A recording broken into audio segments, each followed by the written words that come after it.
Le matin du 14 mars 2019, à 6h47, la docteure Élise Marchand a ouvert un email qui n'aurait pas dû exister. Elle travaillait au laboratoire de génétique des populations de l'Université de São Paulo, vérifiant les résultats de routine d'une étude de santé communautaire menée en Amazonie. L'email contenait des analyses ADN d'un village reculé du Haut Rio Negro, près de la frontière colombienne. Rien d'extraordinaire, en théorie. Les populations isolées révèlent toujours de petites variations génétiques intéressantes. Mais ce qu'Élise a vu à l'écran l'a fait se reculer dans sa chaise et relire les données 3 fois de suite. Il y avait des séquences dans l'ADN de ces personnes qui ne correspondaient à aucune origine connue dans la science humaine. Ce n'était pas une erreur de laboratoire. Ce n'était pas une contamination. C'était quelque chose qui violait tout ce que nous savons sur la génétique humaine. L'étude avait commencé 6 semaines auparavant, en janvier 2019, lorsqu'une équipe médicale avait visité le village de São Gabriel, une communauté autochtone d'environ 180 habitants vivant à 4 jours de bateau de la ville la plus proche. La visite faisait partie d'un programme de santé préventive, vaccins, examens de base, collecte de données démographiques, rien d'invasif, rien de complexe. Les habitants connaissaient l'équipe des années précédentes et lui faisaient confiance. Parmi les procédures figurait la collecte optionnelle d'échantillons d'ADN pour une banque génétique des populations amazoniennes, un projet approuvé par des comités d'éthique et autorisé par les dirigeants locaux. 23 personnes ont accepté de participer. L'infirmière Anne Rodrigues, qui coordonnait la collecte, a décrit le processus comme absolument standard. Prélèvement buccal, étiquetage, stockage dans des tubes d'ambre stériles, transport réfrigéré jusqu'à São Paulo. Les échantillons sont arrivés au laboratoire le 28 janvier. Le protocole d'analyse a commencé immédiatement. Extraction d'ADN, purification, séquençage de régions spécifiques du génome humain. Élise supervisait personnellement. Elle avait traité plus de 400 échantillons de populations autochtones au cours de sa carrière. Elle connaissait chaque étape, chaque source potentielle de contamination, chaque modèle attendu. Les premiers résultats sont arrivés le 11 février. Tout semblait normal. Marqueurs génétiques typiques des populations amérindiennes, lignées maternelles et paternelles compatibles avec d'anciennes migrations via le détroit de Bering. Variations déjà documentées chez les groupes Tucano et Arawak. Élise a noté les données et archivé le rapport préliminaire. Mais ensuite vint l'analyse approfondie. Le protocole standard du laboratoire incluait le séquençage des régions non codantes de l'ADN, des zones qui ne produisent pas de protéines mais servent de marqueurs évolutifs. C'est dans ces régions que les scientifiques trouvent des traces d'ascendance, des événements de métissage, des mutations accumulées au fil des millénaires. Élise a demandé cette analyse de routine pour 14 des 23 échantillons, choisis aléatoirement. C'est là qu'est apparue la première anomalie. Le 7 mars, le technicien responsable du séquençage, Rafael Mendes, a envoyé un email interne avec l'objet « Vérifier contamination, échantillon SG07 ». Le logiciel d'analyse avait identifié des séquences qui ne s'alignaient pas avec le génome humain de référence.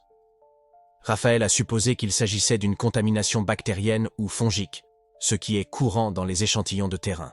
Mais le motif était étrange.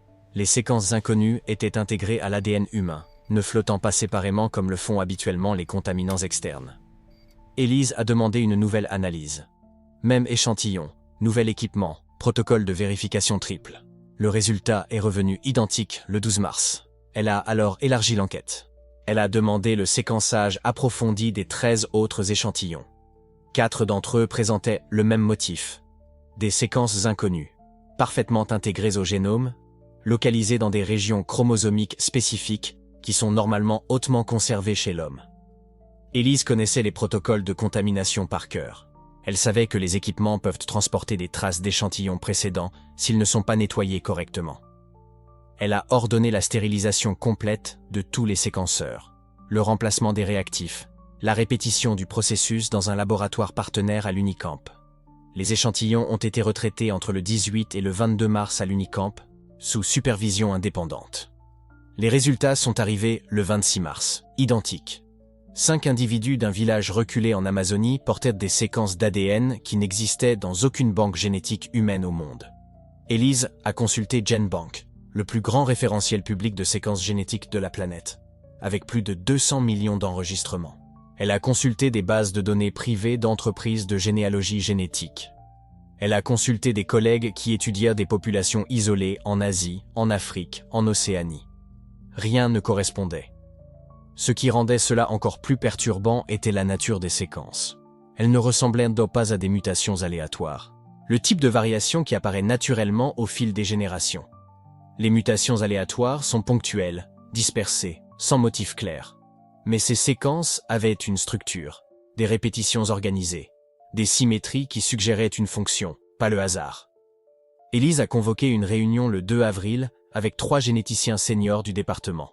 Le docteur Marc Fontaine, spécialiste en génétique évolutive. La Dre Carole Bernard, qui étudiait l'ADN ancien, et le docteur Thierry Beaumont, bio-informaticien expérimenté dans l'analyse de séquences complexes. Elle a présenté les données sans contexte initial, seulement les motifs génétiques, et a demandé des interprétations. Marc fut le premier à parler. Cela ressemble à de l'ADN mitochondrial archaïque, mais l'emplacement est incorrect. C'est dans le noyau, pas dans la mitochondrie. Carole n'était pas d'accord. L'ADN archaïque a une signature connue.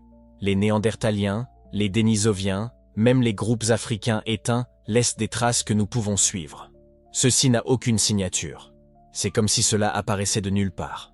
Thierry analysa en silence pendant 20 minutes puis dit « Si je ne savais pas que cela venait d'humains, je dirais que c'est un ancien vecteur viral intégré au génome. Mais la séquence est trop longue. Les virus ne laissent pas de fragments comme ça. » Élise révéla l'origine. Village isolé, contact minimal avec les populations extérieures, lignée probablement fermée depuis des siècles. L'information n'a pas aidé. En fait, cela a rendu les choses encore plus impossibles. Les populations isolées ont généralement une variabilité génétique réduite, pas augmentée, et elles ne présentent certainement pas de séquences complètement inconnues. Marc proposa une hypothèse. Et si c'était une mutation de novo, apparue récemment dans cette population? Élise y avait déjà pensé. Nous avons testé 5 individus. 3 d'entre eux ont plus de 60 ans. Si c'était de novo, ce serait trop récent pour être présent sur plusieurs générations. De plus, les mutations de novo sont petites. Ici, ce sont des blocs entiers de code génétique. Carole suggéra des erreurs de séquençage, mais Élise montra les résultats répliqués dans 2 laboratoires indépendants, avec des équipements différents, par des techniciens différents, suivant des protocoles différents. Thierry fut direct. Nous avons donc de l'ADN humain vérifié, d'origine confirmée, traité correctement, qui contient une information génétique sans précédent dans la littérature scientifique. Et nous n'avons aucune explication. La réunion se termina sans conclusion. Mais tous furent d'accord sur une chose. Cela ne pouvait pas encore être rendu public. Pas sans plus de données. Pas sans comprendre ce qu'ils voyaient. Élise décida d'étendre l'enquête. Elle contacta l'équipe de terrain et demanda un retour au village pour une nouvelle collecte, cette fois avec un échantillonnage complet des 180 habitants et une généalogie détaillée. Elle voulait cartographier si les séquences étaient présentes dans des lignées familiales spécifiques, s'il y avait des schémas d'héritage, si d'autres membres de la communauté portaient les mêmes anomalies. L'expédition fut prévue pour juin 2019. Mais en attendant, Élise ne pouvait s'empêcher de penser à une question qui la hantait depuis qu'elle avait vu les premiers résultats. L'ADN n'apparaît pas de nulle part. Toute séquence génétique a une origine. Ascendance, mutation, transfert horizontal, dans des cas rarissimes impliquant des bactéries. Mais c'était de l'ADN nucléaire humain, intégré de manière stable, présent chez plusieurs individus. Si ce n'était pas ancestral, si ce n'était pas une mutation récente, si ce n'était pas une contamination, alors, qu'était-ce? Elle réexamina la littérature sur les populations amérindiennes.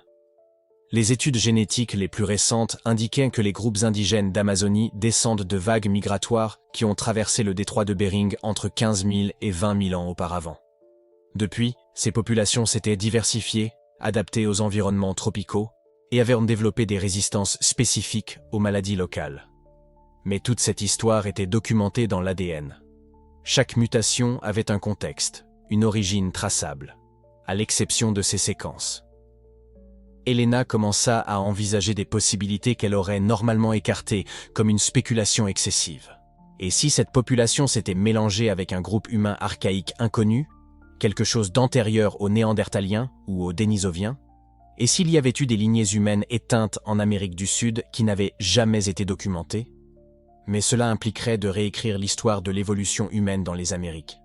Et cela exigerait des preuves archéologiques, des fossiles, un contexte au-delà de 5 échantillons d'ADN. Elle pensa aussi à des explications plus prosaïques et troublantes. Et si quelqu'un avait manipulé les échantillons? Et s'il y avait eu une expérimentation génétique non autorisée? Mais qui ferait cela dans un village reculé d'Amazonie? Et pourquoi? Et comment expliquer que les tests indépendants à l'Unicamp aient tout confirmé? Le 15 mai, Élise reçut un appel téléphonique de Carole Bernard. Elle avait soumis les séquences inconnues à un outil d'analyse structurelle qui prévoyait les fonctions des protéines basées sur des modèles d'ADN. Normalement, les séquences non codantes ne produisent pas de résultats dans cette analyse, mais ces séquences en ont produit. Élise. Le logiciel indique que ces régions ont un potentiel codant. Elles pourraient produire quelque chose. Produire quoi? Je ne sais pas. Aucune protéine connue ne correspond au modèle, mais la structure suggère une fonction régulatrice ou enzymatique. Élise eut un frisson. Un ADN produisant des protéines inconnues chez des humains vivants signifiait que ces personnes pourraient avoir des processus biologiques que la science n'avait jamais documentés. Et cela ouvrait des questions encore plus profondes. Ces protéines faisaient-elles quelque chose? Conféraient-elles un avantage ou un désavantage? Étaient-elles neutres, juste un bruit génétique silencieux? Pour répondre à cela, elle aurait besoin d'études fonctionnelles, d'analyses protéomiques, d'échantillons de tissus.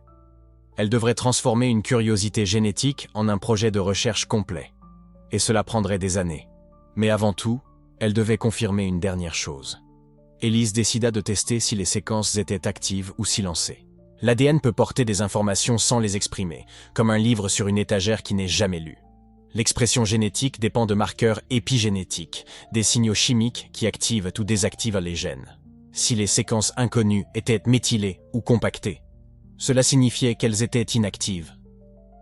Si elles étaient ouvertes et accessibles, elles étaient nulles par les cellules. Les tests de méthylation furent effectués la dernière semaine de mai. Les résultats arrivèrent le 3 juin, 2 jours avant l'expédition de retour au village. Les séquences étaient actives, déméthylées, accessibles. Les cellules de ces 5 personnes lisaient ce code génétique inconnu. Élise ne savait pas ce que cela produisait. Elle ne savait pas si cela avait un effet biologique mesurable. Elle ne savait pas d'où cela venait, mais elle savait que c'était réel, fonctionnel et inexplicable. Lorsque l'équipe de terrain a embarqué pour São Gabriel le 5 juin 2019, Élise a envoyé un message au coordinateur. Collecté auprès de tous. Nous avons besoin d'un arbre généalogique complet. Et nous avons besoin de sang pour l'analyse des protéines. Elle n'a pas dit pourquoi. Elle ne le pouvait pas encore. Mais en voyant le bateau partir sur le Rio Negro, elle savait qu'elle était sur le point de confirmer quelque chose que la communauté scientifique aurait du mal à accepter. Il y avait quelque chose dans l'ADN de ces personnes qui défiait tout ce que nous savions sur ce que signifie être humain.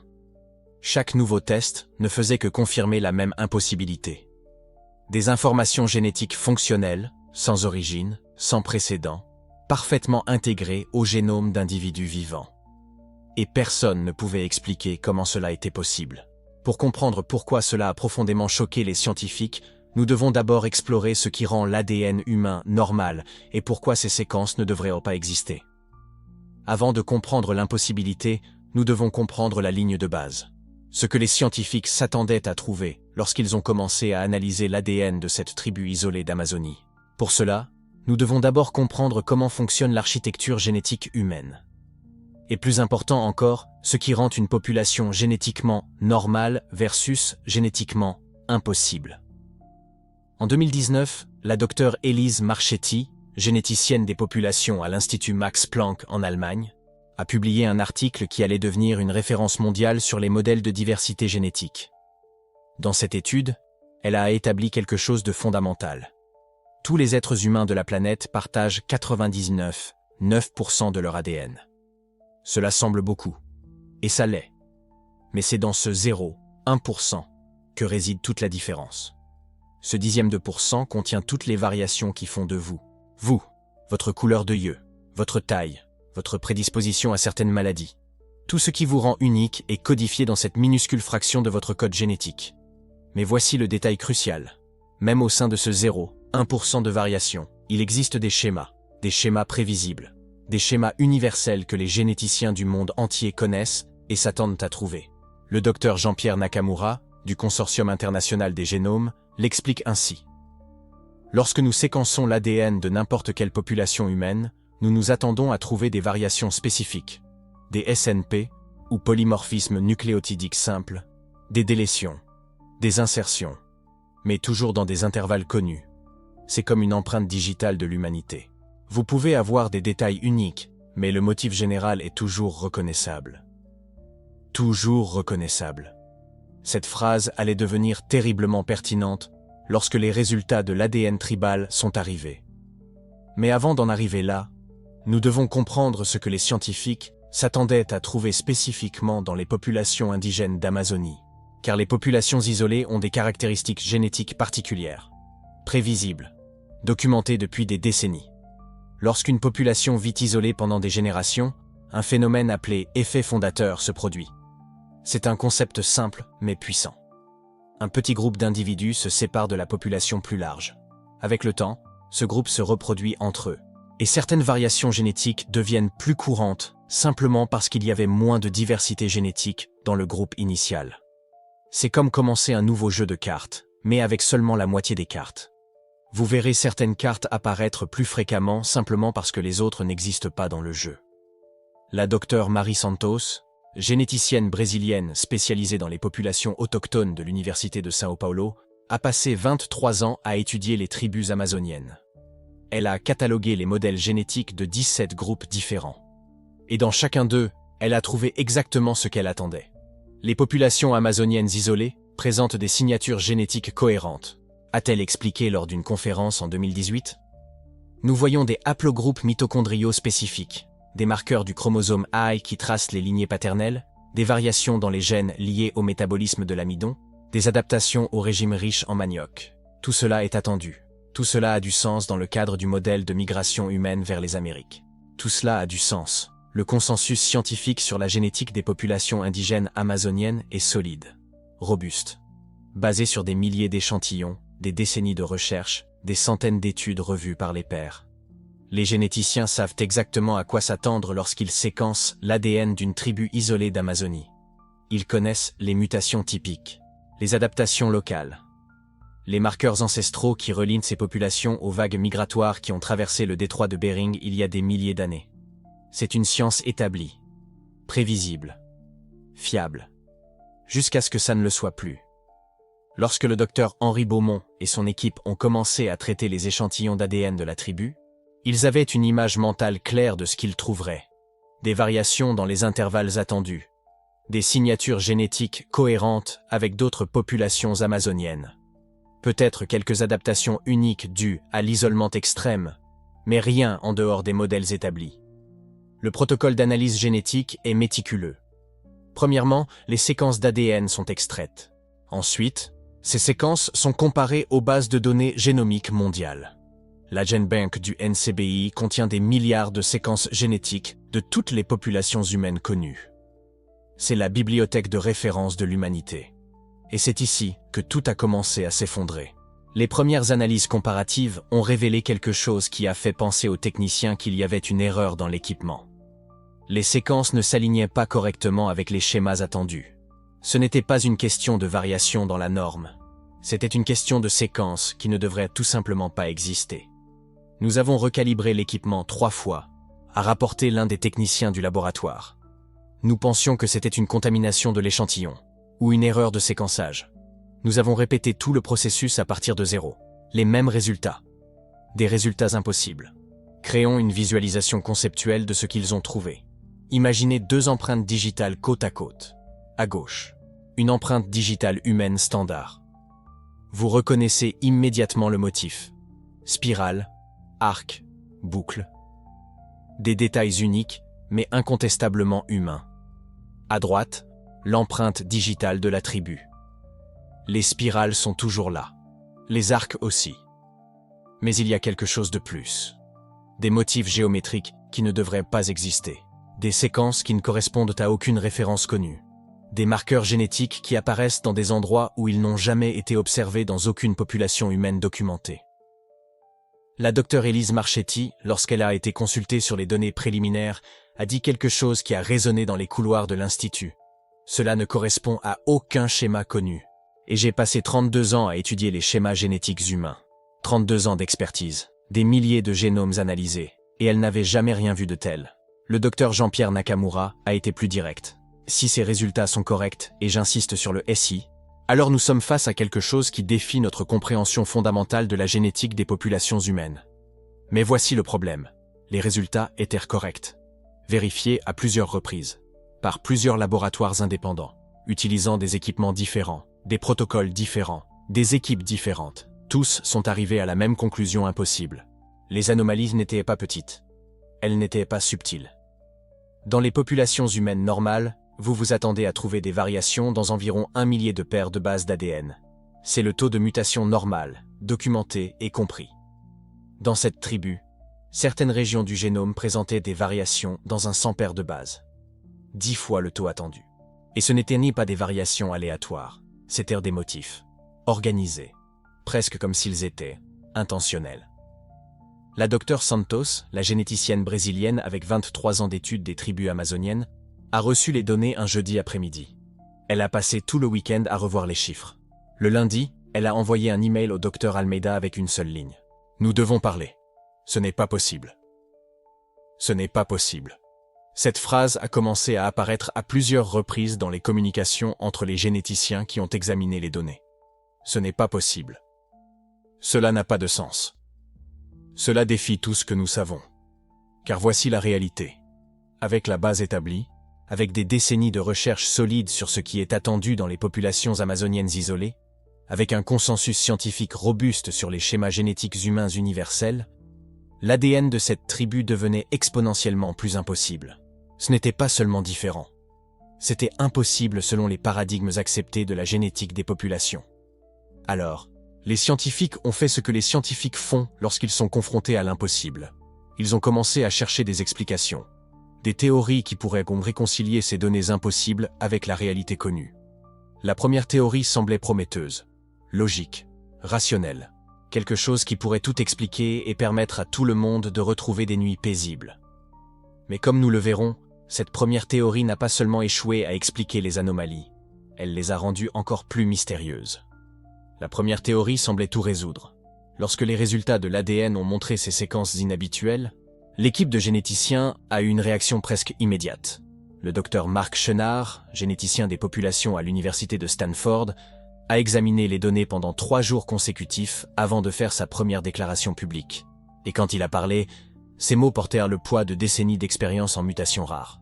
Ce que nous voyons ici, a expliqué Chenard lors d'une conférence de presse en mars 2019, pourrait être expliqué par une ancienne mutation génétique, quelque chose qui est apparu il y a des milliers d'années et qui a été préservé à travers les générations par l'isolement géographique de cette population. L'hypothèse de la mutation ancienne est née de ce moment, et pendant quelques semaines, elle a semblé être la réponse que tout le monde attendait. La prémisse centrale était élégante dans sa simplicité.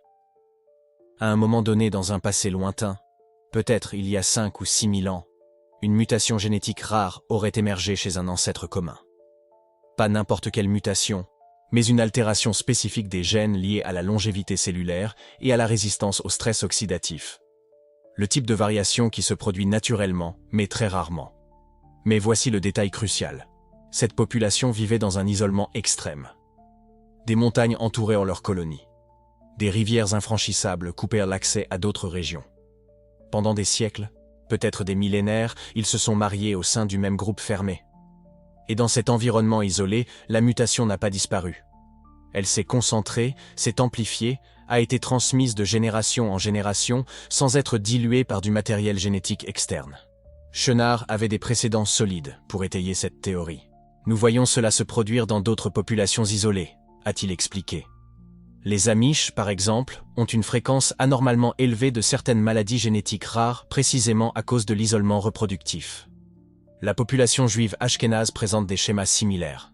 Lorsqu'un petit groupe se reproduit au sein de lui-même pendant des générations, des mutations rares peuvent devenir étonnamment courantes. L'équipe a commencé à trouver des preuves qui semblaient parfaitement soutenir cette hypothèse. Des analyses de datation génétique, utilisant des horloges moléculaires qui estiment quand les mutations sont apparues, suggéraient une origine ancienne. Les marqueurs génétiques présentèrent des signatures cohérentes avec des milliers d'années d'isolement.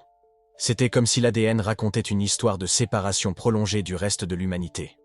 Sophie Moreau, généticienne évolutionniste à l'Institut Max Planck, a examiné les données de manière indépendante. Sa conclusion initiale: les marqueurs de mutation que nous observons sont exactement ce à quoi nous nous attendrions dans une population qui a maintenu un isolement génétique pendant de longues périodes. Cela pourrait absolument expliquer les séquences d'ADN que nous trouvons. La modélisation de la génétique des populations a renforcé la viabilité.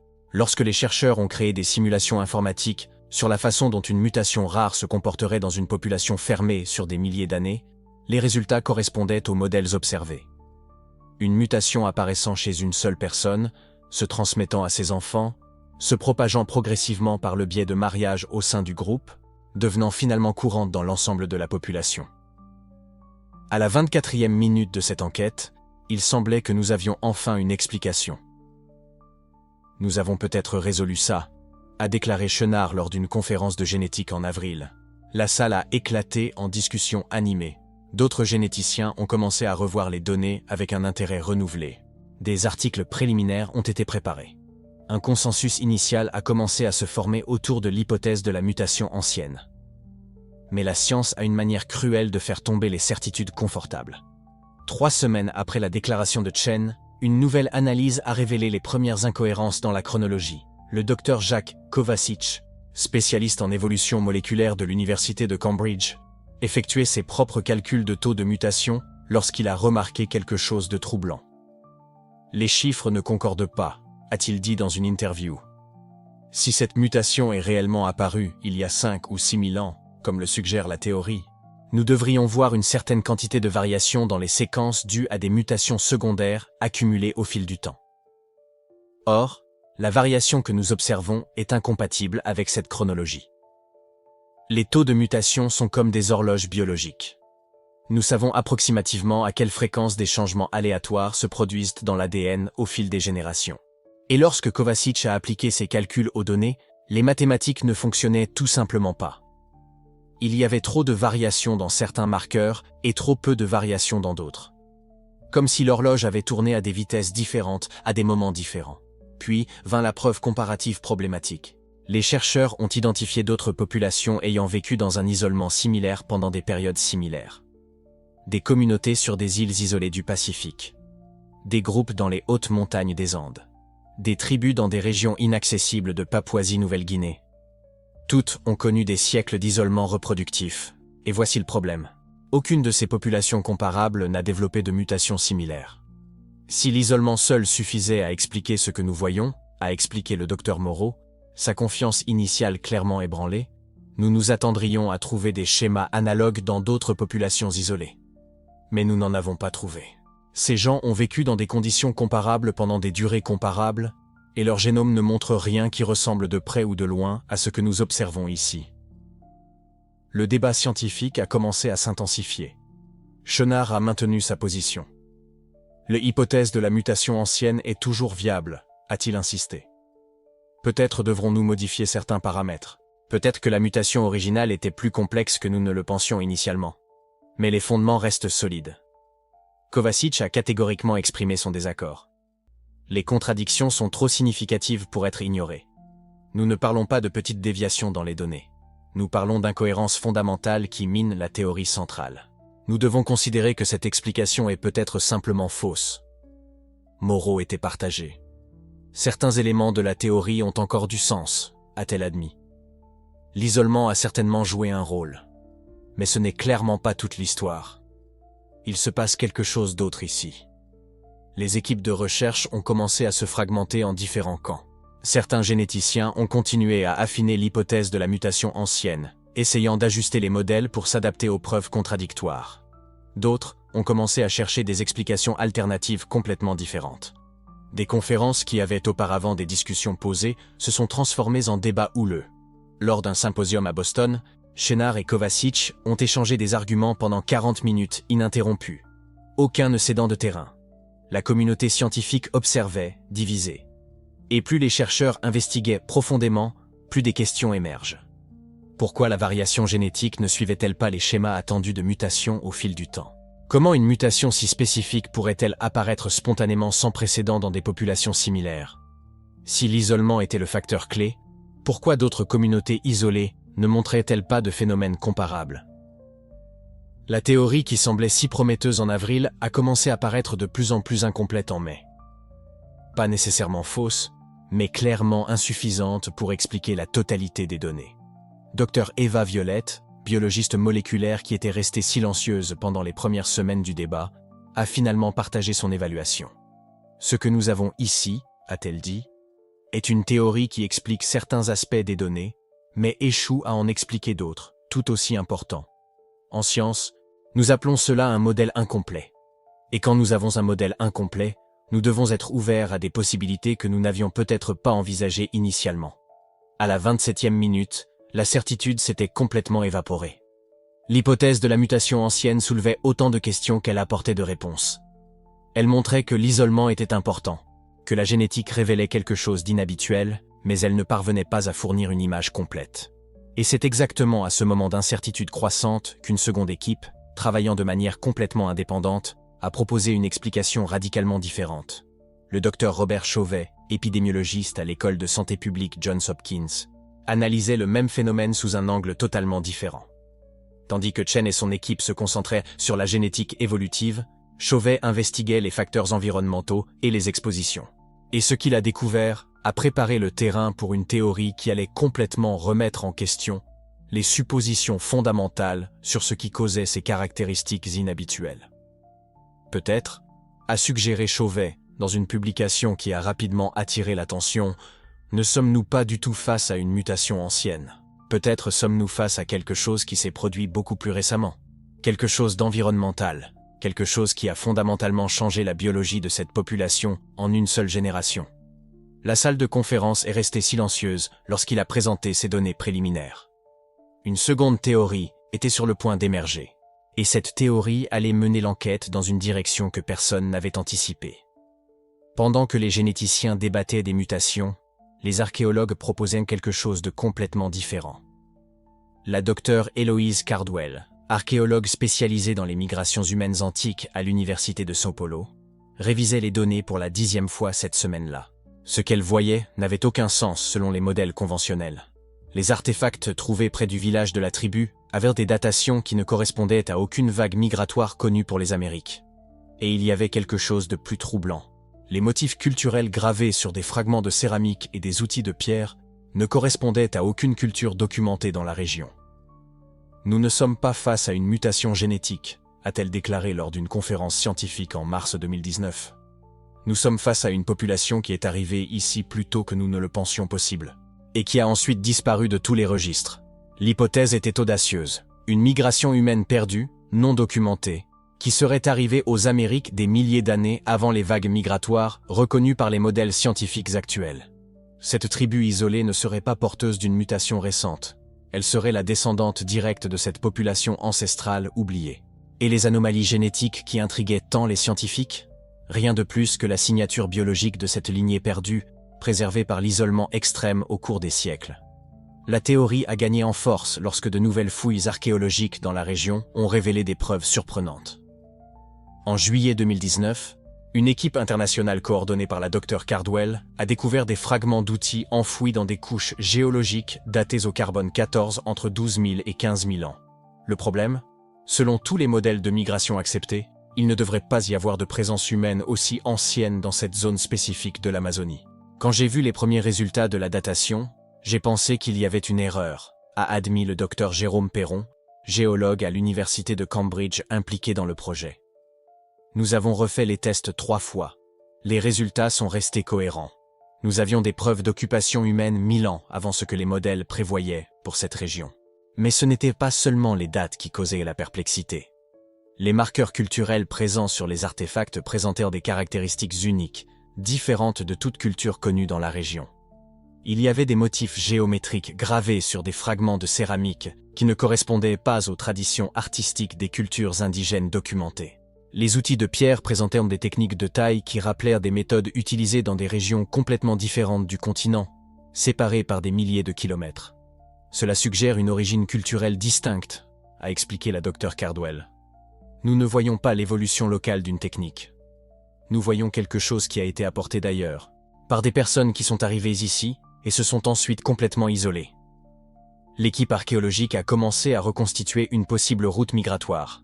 En utilisant la modélisation computationnelle basée sur les anciens modèles climatiques, les corridors de végétation et des preuves archéologiques éparses d'autres régions, ils ont proposé une hypothèse audacieuse.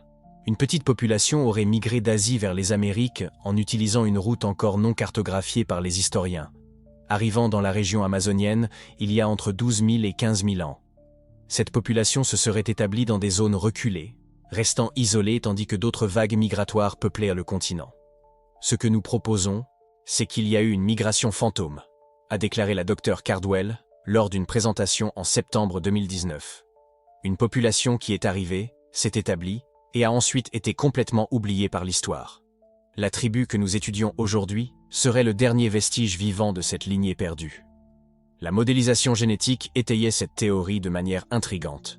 Le docteur Robert Strassler et son équipe ont appliqué des modèles de dérive génétique, simulant comment une population ancestrale isolée aurait pu développer les caractéristiques génétiques observées chez la tribu. Les résultats ont montré que si une petite population fondatrice, possédant certaines caractéristiques génétiques spécifiques, avait été isolée pendant 3 à 400 générations, les anomalies génétiques observées aujourd'hui seraient non seulement possibles, mais attendues. Les mathématiques fonctionnent, a admis le docteur Strassler lors d'une réunion scientifique conjointe entre généticiens et archéologues. Si nous supposons une population fondatrice de 50 à 100 individus avec des caractéristiques génétiques déterminées, et appliquons les effets de l'isolement et de la dérive génétique sur 12 000 ans, nous arrivons exactement au profil génétique que nous observons. La concordance entre les preuves archéologiques et génétiques semblait prometteuse. Les dates de l'ancienne occupation coïncidaient avec la période nécessaire à la dérive génétique pour produire les anomalies observées. Les marqueurs culturels uniques expliquaient pourquoi la tribu maintenait des pratiques et des croyances si distinctes. Tout s'inscrivait dans un récit cohérent. Migration ancienne, isolement extrême, préservation d'une lignée génétique et culturelle perdue. Mais la communauté scientifique était loin du consensus. En octobre 2019, lors d'un symposium international sur la génétique des populations, le docteur Michel Chénier a directement confronté l'hypothèse migratoire. La théorie de la migration perdue n'explique pas les anomalies spécifiques que nous observons dans l'ADN, a-t-il argumenté. Les mutations que nous avons identifiées sont extrêmement rares et très spécifiques. La probabilité qu'une population ancestrale porte déjà exactement ces variants génétiques est astronomiquement faible. La Dr Cardwell a immédiatement répondu. Et la théorie de la mutation n'explique pas les preuves archéologiques, a-t-elle rétorqué. Comment justifiez-vous des artefacts de 12 000 ans dans des couches géologiques qui ne devraient pas contenir de présence humaine selon les modèles acceptés? Comment expliquez-vous des techniques culturelles qui n'apparaissent dans aucune autre population de la région? La tension scientifique s'intensifiait. Chaque camp présentait des preuves solides que l'autre ne pouvait pas réfuter complètement. Les généticiens soulignaient des spécificités moléculaires qui semblaient incompatibles avec un simple héritage ancestral. Les archéologues montraient des datations et des artefacts qui défiaient les théories conventionnelles de l'occupation humaine. Le docteur Strauss a tenté une approche conciliatrice. Peut-être que ce n'est pas l'un ou l'autre, a-t-il suggéré. Peut-être que nous voyons une combinaison, une population ancestrale distincte qui, en raison d'un isolement extrême, a également développé des mutations supplémentaires au fil du temps. Mais cette proposition ne satisfaisait personne. Les généticiens insistaient sur le fait que les mutations spécifiques observées n'auraient pas pu apparaître de cette manière. Les archéologues affirmaient que la théorie combinée était une spéculation sans base de preuves concrètes. Et, en décembre 2019, de nouveaux problèmes ont surgi. Une équipe indépendante de l'université d'Oxford a réalisé des datations alternatives en utilisant des techniques de thermoluminescence sur certains des artefacts de céramique. Les résultats étaient perturbants de différence. Selon ces nouveaux tests, les fragments de céramique n'avaient que 6 000 ans et non 12 000. L'écart était énorme et mettait en doute toute la chronologie proposée par l'équipe de la Dr Carvalho.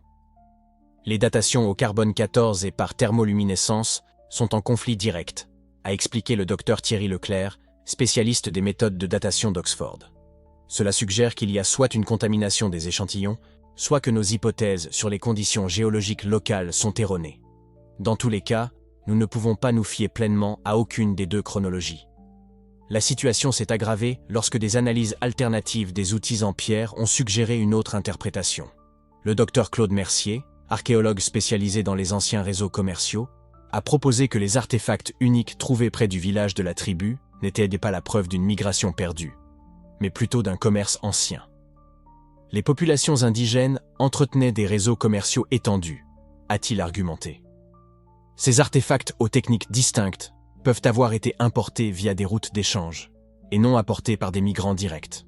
L'hypothèse du commerce était plausible et offrait une explication alternative aux marqueurs culturels uniques.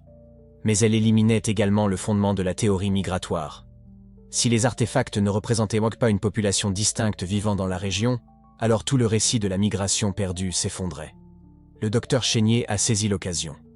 Vous voyez, les preuves archéologiques ont des interprétations alternatives parfaitement raisonnables, a-t-il déclaré lors d'une téléconférence scientifique en janvier 2020. La théorie de la migration repose sur des prémices discutables. La théorie de la mutation, en revanche, explique directement les anomalies génétiques que nous observons. La docteure Carvalho n'a pas reculé. Et la théorie de la mutation ignore complètement le contexte historique et culturel, a-t-elle répondu avec fermeté.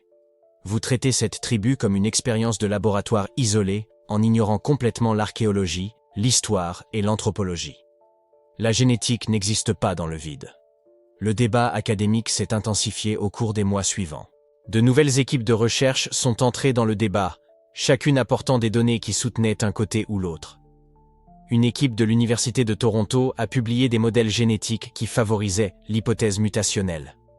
Une autre équipe de l'Université de Buenos Aires a trouvé des artefacts supplémentaires qui semblaient appuyer la théorie migratoire. Chaque nouvelle découverte alimentait le conflit au lieu de le résoudre. En mars 2020, lors d'une conférence virtuelle forcée par la pandémie mondiale, la confrontation atteint son point culminant. Généticiens et archéologues présentèrent leurs arguments finaux devant une audience internationale de scientifiques. Le docteur Michel Chénier exposa les spécificités moléculaires des mutations, arguant que seuls des événements génétiques rares et récents pouvaient expliquer les schémas observés. La docteure Héloïse Cardwell présenta une chronologie archéologique actualisée, défendant que les preuves matérielles indiquaient sans équivoque une population ancestrale distincte. Aucune des parties ne parvint à convaincre l'autre. Nous avons deux théories principales, toutes deux scientifiquement crédibles, toutes deux avec des problèmes significatifs, résuma le docteur Jean Allard, modérateur du panel, à la clôture de la session. La théorie de la mutation explique la génétique, mais ignore l'archéologie. La théorie de la migration explique l'archéologie, mais ne justifie pas complètement les spécificités génétiques. Nous sommes dans une impasse scientifique. L'audience resta silencieuse pendant quelques secondes, absorbant l'ampleur du dilemme. Une tribu isolée, avec des caractéristiques uniques qui défiaient les explications simples. Deux théories concurrentes, aucune complètement satisfaisante. Des preuves qui semblaient pointer dans des directions opposées selon l'expert consulté. Et puis, en avril 2020, il se passa quelque chose que personne n'avait prévu. Une équipe de bioinformatique de l'université de Stanford appliqua des techniques avancées de séquençage génétique de dernière génération aux données de la tribu. Utilisant des algorithmes d'apprentissage automatique et une analyse comparative avec des bases de données génétiques mondiales élargies, ils commencèrent à identifier des schémas que les analyses conventionnelles n'avaient pas détectés. Des schémas qui ne s'inscrivaient ni dans la théorie de la mutation ni dans la théorie de la migration perdue. Ce que la technologie moderne révéla fut quelque chose qu'aucune des deux théories principales n'avait prévu. Quelque chose qui obligerait les scientifiques à reconsidérer tout ce qu'ils pensaient savoir sur cette tribu. Quelque chose qui transformerait un débat entre deux hypothèses plausibles en quelque chose de beaucoup plus complexe et troublant. Parce que, parfois, la réponse ne réside pas dans le choix entre la théorie A ou la théorie B. Parfois, la réponse est que les deux regardèrent l'énigme sous le mauvais angle depuis le début. Le séquençage avancé de l'ADN promettait la clarté. Au lieu de cela, il révéla quelque chose de beaucoup plus perturbant. Lorsque les généticiens appliquèrent des technologies de nouvelle génération au matériel génétique des Zoé, ils espéraient enfin cartographier les anomalies avec une précision chirurgicale. Des décennies s'étaient écoulées depuis les premières découvertes. La technologie avait multiplié sa puissance 1000 fois. Les ordinateurs traitaient désormais en quelques heures ce qui prenait auparavant des mois. Le résultat ? Plus d'anomalies. Pas moins.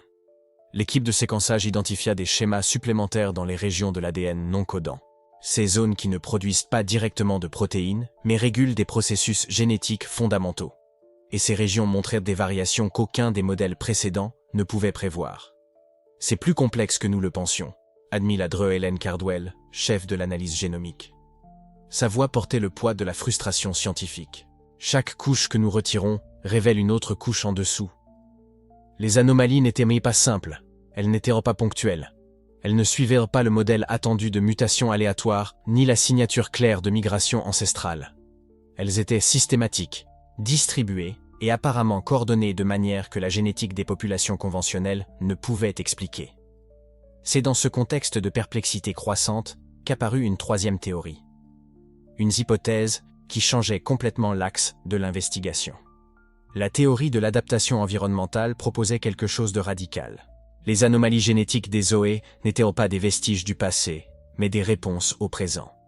La forêt amazonienne, avec sa densité biologique incomparable, ses pathogènes uniques, ses pressions de survie extrêmes, aurait pu déclencher des adaptations génétiques accélérées.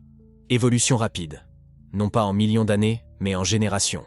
Le docteur Régis Montfort, écologiste moléculaire, présenta des preuves provocatrices. Nous savons que les environnements extrêmes peuvent accélérer les processus évolutifs, expliqua-t-il. Les bactéries développent une résistance aux antibiotiques en quelques mois. Les poissons, dans des lacs isolés, développent des caractéristiques uniques en quelques siècles. Pourquoi les populations humaines dans l'un des écosystèmes les plus difficiles de la planète ne feraient-elles pas la même chose? L'hypothèse avait des précédents scientifiques. Les populations tibétaines ont développé des adaptations génétiques spécifiques aux hautes altitudes en environ 3000 ans. Un clin d'œil en termes évolutifs. Les populations inuites montraient des modifications métaboliques uniques pour traiter des régimes extrêmement riches en graisse. L'adaptation environnementale rapide n'était pas impossible. Elle était documentée. Mais l'ampleur des anomalies Zoé semblait différente, plus profonde, plus étendue. Les chercheurs commencèrent à corréler les anomalies génétiques avec des facteurs environnementaux spécifiques de l'Amazonie. Exposition à des composés bioactifs uniques produits par les plantes de la forêt. Interaction avec des microbiomes bactériens et fongiques trouvés uniquement dans cette région. Pression de sélection créée par des pathogènes tropicaux qui n'existaient nulle part ailleurs dans le monde. Et ils trouvèrent des corrélations, faibles mais présentes. Des marqueurs épigénétiques, ces modifications chimiques qui altèrent l'expression génétique sans modifier l'ADN lui-même, montrèrent des schémas cohérents avec une exposition environnementale prolongée. Comme si l'environnement amazonien dialoguait littéralement avec le génome Zoé, laissant des signatures moléculaires de son interaction. La génétique environnementale pourrait être un facteur, reconnut le docteur Montfort. Nous ne pouvons pas exclure que nous observions une adaptation en temps réel. Mais il y avait un problème. En fait, plusieurs problèmes. Lorsque les généticiens ont comparé les Zoé à d'autres tribus amazoniennes vivant dans des environnements pratiquement identiques, ils n'ont pas trouvé les mêmes adaptations. Des tribus à moins de 200 km de distance, exposées aux mêmes plantes, aux mêmes agents pathogènes, au même climat intense, ne présentaient pas les anomalies génétiques observées chez les Zoé. Pourquoi? Si la théorie de l'adaptation environnementale était correcte, pourquoi les faits étaient-ils si spécifiques? Et il y avait une autre complication. La théorie de l'adaptation environnementale n'expliquait pas les signatures d'ADN ancestrales identifiées par les partisans de la théorie de la migration. Les séquences qui semblaient connecter les Zoé à des populations distantes et anciennes restaient là, inchangées, résistant à toute tentative d'interprétation purement environnementale. Plus perturbant encore, la chronologie ne correspondait pas à la théorie de la mutation originale. Si les anomalies étaient purement adaptatives, elles devraient montrer des signes de sélection récente, des marqueurs génétiques qui indiqueraient un changement rapide au cours des dernières générations.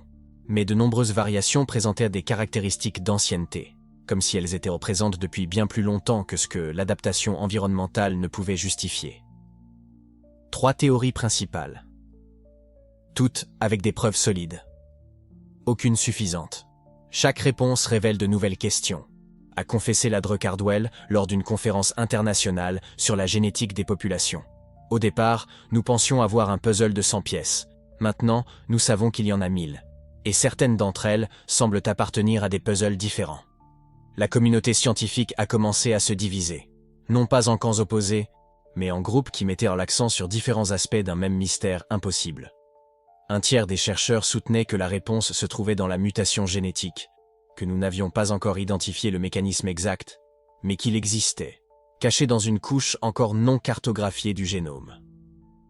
Un autre tiers misait sur la migration ancestrale, arguant que des populations anciennes extrêmement isolées pouvaient apporter des variations génétiques qui avaient complètement disparu d'autres lignées humaines, rendant les comparaisons modernes trompeuses. Le tiers final croyait en l'adaptation environnementale, insistant sur le fait que la forêt amazonienne était un laboratoire évolutif si unique qu'il avait produit des résultats sans parallèle dans aucune autre population humaine étudiée. Et tous avaient partiellement raison. Et tous avaient partiellement tort. Des analyses statistiques sophistiquées ont montré quelque chose de déconcertant. Les anomalies génétiques des Zoé dépassaient le pouvoir explicatif de toute théorie individuelle. C'était comme s'il fallait des éléments des trois hypothèses simultanément pour rendre compte de la complexité observée. Mais comment cela était-il possible? Comment trois processus évolutifs différents pouvaient-ils conspirer pour produire exactement le même résultat? Les données continuèrent d'arriver. Plus de séquençage, plus d'analyse, plus de corrélations identifiées. Mais le nombre de schémas expliqués n'augmentait pas proportionnellement. En fait, plus les données étaient collectées, plus l'écart entre l'observation et la compréhension se creusait. La proportion est inversée, a observé un statisticien de l'équipe de recherche. Normalement, plus de données signifie plus de clarté. Ici, plus de données signifie plus de complexité. Nous reculons. C'est à ce moment que la communauté scientifique a commencé à admettre, d'abord lors de conversations privées, puis dans des publications prudentes, qu'elle était peut-être confrontée à quelque chose de véritablement anormal. Non pas au sens mystique, mais au sens scientifique le plus rigoureux. Un phénomène qui résistait à la catégorisation dans les cadres théoriques existants. Le cas Zoé était en train de devenir légendaire. Non pas parce qu'il était inexplicable, mais parce qu'il était trop explicable. Les explications abondaient, mais aucune d'entre elles ne fermait complètement le dossier. Aucune ne saisissait la totalité du phénomène. Et puis vint l'inévitable question. La question que les scientifiques posent lorsqu'ils atteignent les limites de leur modèle. Et si nous posions la mauvaise question? Et si les anomalies génétiques des Zoé n'étaient pas le résultat d'un processus, mais de multiples processus interagissant d'une manière que nous n'avions jamais observée auparavant? Et si la quête même d'une explication unique était le problème? Trois théories principales. Des décennies de recherche. Des technologies de plus en plus sophistiquées, des centaines de scientifiques dévoués. Et le mystère restait non résolu. Aujourd'hui, les scientifiques continuent d'enquêter. De nouvelles techniques de séquençage apparaissent chaque année. Les bases de données génétiques croissent exponentiellement. Les modèles informatiques deviennent plus puissants. Mais l'affaire est devenue légendaire pour une raison spécifique. Parce qu'elle représente quelque chose de rare dans la science moderne. Un mystère authentique qui ne se rend pas facilement à l'enquête. Un phénomène qui exige de l'humilité, qui nous rappelle que la nature est plus complexe que nos modèles, aussi sophistiqués soient-ils. Et lorsque les scientifiques sont confrontés à de tels cas, lorsqu'ils rencontrent des phénomènes qui défient une catégorisation facile, une question profonde émerge sur les limites même de la connaissance humaine. Pourquoi certains mystères résistent-ils autant? Pourquoi, après des décennies d'investigation, ce cas reste-t-il légendaire? La réponse réside précisément dans ce qui rend cette énigme si fascinante. L'impossibilité n'a pas été résolue. Elle a été amplifiée. Aujourd'hui, en 2025, l'ADN des habitants de cette tribu continue d'être étudié dans plus de 20 institutions de recherche à travers le monde. Des universités en Australie, des centres de génétique au Royaume-Uni, des laboratoires spécialisés aux États-Unis, tous appliquant des technologies qui n'existaient même pas lorsque les premiers échantillons ont été collectés. L'intelligence artificielle analyse désormais les séquences génétiques avec une précision sans précédent. Les algorithmes d'apprentissage automatique recherchent des motifs invisibles à l'œil humain. Les techniques de datation moléculaire permettent de retracer les mutations sur des milliers d'années avec une résolution temporelle extraordinaire. Et chaque nouvelle découverte, chaque avancée technologique, chaque analyse plus sophistiquée, ajoute de la complexité au lieu d'apporter une résolution. La Elise Marchetti, généticienne des populations à l'université de Cambridge, coordonne l'un des projets de recherche les plus récents. En 2024, son équipe a appliqué l'analyse par IA pour identifier des schémas de recombinaison génétique qui auraient pu échapper aux méthodes traditionnelles. Les résultats ont été publiés en mars 2024. La conclusion ? Nous sommes plus éloignés des réponses que lorsque nous avons commencé. Non pas par manque de données, mais parce que les données révèlent une complexité qui défie toute tentative de simplification. La théorie de l'hybridation ancienne ? Toujours plausible. Mais l'IA a identifié des signatures génétiques qui suggèrent non pas un, mais potentiellement 3 événements d'introgression distincts, à des périodes différentes, impliquant des populations qui n'auraient pas dû avoir de contact géographique. La théorie de la migration cachée ? Elle reste viable. Mais les nouvelles analyses montrent que les séquences partagées avec les populations européennes et africaines ont des âges moléculaires différents. Certaines semblent avoir 15 000 ans, d'autres 40 000 ans. Comment est-il possible que de multiples migrations séparées par des dizaines de milliers d'années laissent exactement le même schéma génétique ? La théorie de l'adaptation extrême ? Elle n'a pas été écartée. Mais les algorithmes de sélection naturelle appliqués par l'équipe de Cambridge ont démontré que, pour produire ces séquences par pure convergence évolutive, il faudrait un environnement sélectif si spécifique, si extrême, si singulier que. Il n'existe tout simplement aucune preuve archéologique ou climatique qui le soutienne. 3 théories crédibles. Chacune étayée par des preuves solides. Chacune contredite par d'autres preuves tout aussi solides. C'est le cœur de l'impossibilité. En octobre 2024, la revue Nature Genetics a publié un article de synthèse collaboratif. 27 généticiens de 17 pays différents ont analysé toutes les recherches publiées sur ce cas depuis 2003. La conclusion a été unanime et d'une honnêteté dévastatrice. Cet ADN représente l'une des véritables énigmes de la génétique moderne. Il se pourrait que nous ne parvenions jamais à l'expliquer complètement. Le professeur Jérôme Hartnell, archéogénéticien à l'université d'Oxford, a été encore plus direct dans une interview pour BBC Science. J'ai passé 15 ans à étudier ce cas. J'ai publié 7 articles. J'ai dirigé 4 doctorats sur le sujet. Et aujourd'hui, en toute honnêteté, j'en sais moins que je ne pensais en savoir quand j'ai commencé. Cette admission n'est pas une défaite. C'est une maturité scientifique. La Dre Aïssa Olivier, spécialiste en génétique des populations africaines à l'université de Lagos, a offert une perspective différente lors d'une conférence en 2024. Peut-être que le problème n'est pas l'ADN. Peut-être que le problème est notre attente que toute anomalie génétique doive avoir une explication unique, propre, élégante. La nature ne nous doit pas la simplicité. Et c'est précisément ici que ce cas transcende la science et entre sur le territoire de la philosophie. Que faisons-nous lorsque la réalité refuse d'obéir à nos catégories ? Lorsque les données ne s'intègrent à aucune théorie existante ? Lorsque chaque réponse génère 3 nouvelles questions ? Pendant des siècles, la science a opéré sous une prémisse optimiste. Tout mystère n'est qu'un problème attendant une solution. Des données suffisantes, une technologie adéquate, suffisamment de temps. Et n'importe quelle énigme serait résolue. Ce cas défie cette prémisse. Non pas par manque de données. Nous avons des séquences génomiques complètes de multiples générations. Non pas par manque de technologie. Nous utilisons les outils les plus avancés jamais créés. Non pas par manque de temps. 22 ans d'investigation continue. Et pourtant, l'impossibilité persiste.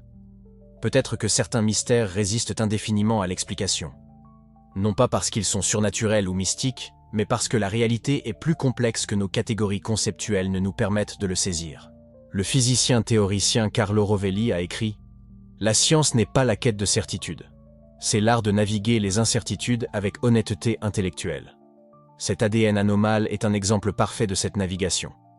Et il y a une valeur profonde à enquêter malgré l'incertitude permanente. Une valeur dans la recherche elle-même, pas seulement dans l'arrivée. Une valeur à admettre, nous ne savons pas, à une époque obsédée par les réponses instantanées. En février 2025, un symposium international a réuni des généticiens, des archéologues, des climatologues et des anthropologues à Sydney pour discuter spécifiquement de ce cas. 3 jours de présentation, de débats, d'analyses. La conclusion formelle de l'événement a été remarquablement humble. Nous reconnaissons que ce phénomène génétique peut représenter une limite actuelle de la connaissance humaine. Nous continuerons d'enquêter, mais nous célébrons également le mystère en soi. Célébrer le mystère. Quel concept extraordinaire pour des scientifiques à prononcer. La Dre Thibault, généticienne évolutive de l'Université de Tokyo, l'a parfaitement synthétisé dans son discours de clôture. Cet ADN nous enseigne quelque chose de fondamental. La réalité ne nous doit pas la compréhensibilité. Elle existe simplement. Et parfois, notre plus profonde humilité intellectuelle est d'admettre qu'il y a des phénomènes qui transcendent notre capacité explicative actuelle. Et peut-être future. Ce n'est pas une défaite. C'est de la sagesse.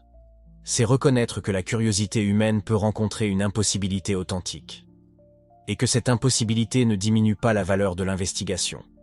Peut-être même l'amplifie-t-elle. Parce que ce cas représente n'est pas seulement une énigme génétique.